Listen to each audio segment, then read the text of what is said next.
Sebastian, welcome in. Didn't have to go far. Did you get stuck in traffic this morning? A little bit. It wasn't too bad. It wasn't too bad at all. You're dancing in your video here. How does it feel to be a Charger? Oh, it feels great, man. Blessed. I'm just blessed, man. That's the best way to describe it. I'm just happy. I'm happy to be here. What makes you so happy? I think what makes me so happy is that me knowing Staley, who he is as a head coach, and obviously since I know who he is, the people that he's bringing in, and obviously me being comfortable with the scheme, essentially everything that's coming with my role and what I have to do, you know, it's no better feeling. And obviously being out here, I mean, look at this. Sunshine, palm trees, can't beat it, you know. When it comes to Brandon Staley, you were really only with him for a season. But how did his scheme benefit you so well? Not just the scheme, but honestly what he taught me just leveled up my game, you know?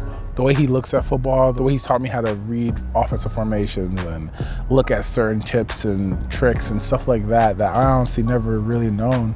You know, it really just helped me take my game to a new level, and I'm forever indebted to that. And most importantly, his and I's personal relationship, you know? I feel like with him, he cares about the Sebastian Joseph-Day, the person.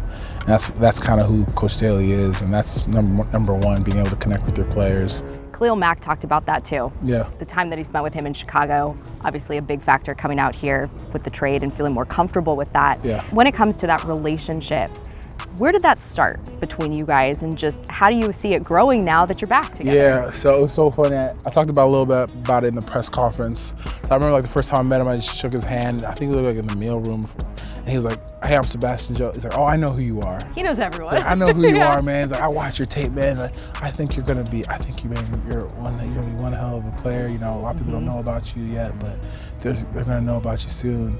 And you know, as a young player, hearing that, you know, you always believe in yourself, but hearing that from your DC, you know, that instills a whole different breed of confidence in you. And then obviously after that, just him always checking in on me, always hitting me up, you know, always asking about, you know, my family and just getting to know me as a person. Like when he found out about my YouTube page, he was the first person that said something to me. Like he's legit the first person that said something. Like, all right, here we go, YouTube star. I remember that in practice. Well, I'm like, how the heck does he know about this? He was just like Googling one night. Yeah. I don't know. I was like, how does he know? No one said that he, like, I was like, how in the world does Coach Staley know? Oh, he finds out. He finds out fast. Coach Staley don't play no games. So yeah, so his support for me as a person and a player, you know, unreal. Unreal, and great human being, man, and even his football mind is insane. So I just feel like it's a no-brainer.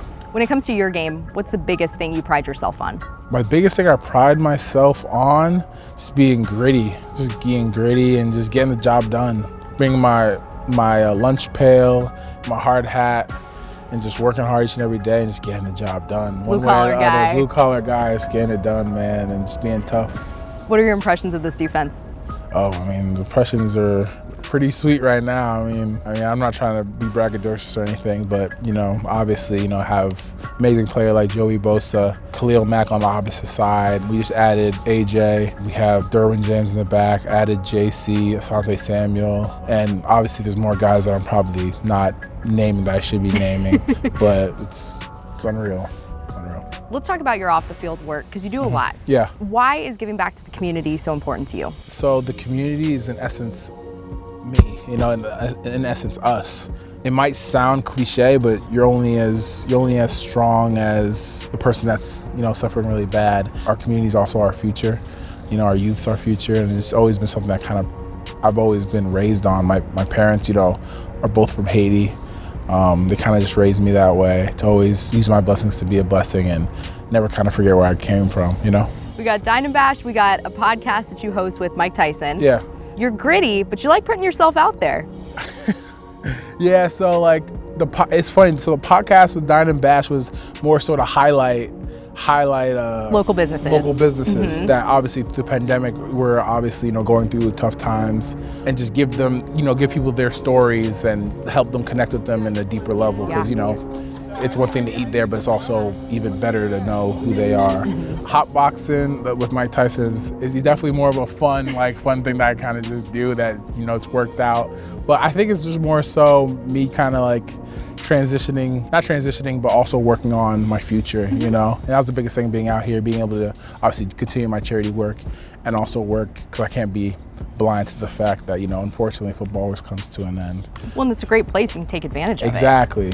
Beautiful market, awesome people. I just kind of thought it was a no-brainer, yeah. And then lastly, you were recently off a Super Bowl championship. Yeah. Congrats on that. Thank you very much. What will you bring from playing on a championship team now over here to the Chargers? Just think of winning mentality.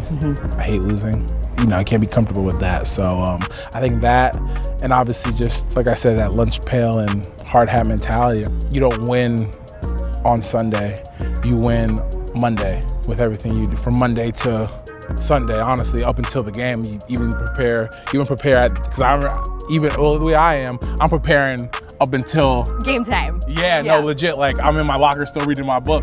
Like, so I don't know. Hopefully, you know, I bring that, and obviously, you know, we get it done, because that's the plan. We gotta get it done, one way or the other. Well, we're happy to have you down here, down the 5. Yeah. Congrats. Thank you very much for having me, and it's my pleasure, and I'm blessed, and thank you very much.